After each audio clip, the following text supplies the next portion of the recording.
ആ 12 ഗോപുരത്തിൽ ഒരു ഗോപുരത്തിൽ എഴുതിയിരുന്നത് ജൂഡസ് എന്നായിരുന്നു. പക്ഷെ 3.5 വർഷം കിട്ടിയ അവസരത്തിൽ എന്ത് ചെയ്യണമോ അത് ചെയ്യാതെ ജീവിതം ഒരു മുഴം കയറിൽ അവസാനിപ്പിച്ച് കളയുമ്പോൾ ഞാൻ വിശ്വസിക്കുന്നു കണ്ണുനീരോടെ സ്വർഗം ആ പേര് മായ്ച്ചിട്ട് മറ്റൊരുവന്റെ പേരവിടെ എഴുതി വെച്ചു.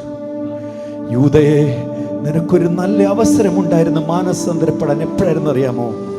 യേശു നിന്റെ മുമ്പിൽ മുട്ടുകുത്തിയിരുന്നിട്ട് നിന്റെ കാലുകൾ യേശു കരത്തിലെടുത്ത് വെള്ളമൊഴിച്ച് കഴുകി യേശു നിന്റെ കാലുകൾ ചുംബിക്കുമ്പോഴെങ്കിലും നിനക്കൊന്ന് മാനസാന്തരപ്പെടാനുള്ള ഒരു അവസരമുണ്ടായിരുന്നു. അപ്പോൾ പോലും ഹൃദയം കഠിനമാക്കിയിട്ട് യേശുവിൽ നിന്നും അപ്പം വാങ്ങിയിട്ട് അവൻ അകന്നു നടന്നു പോയപ്പോൾ you lose your assignment. If you don't finish your assignment, someone else will.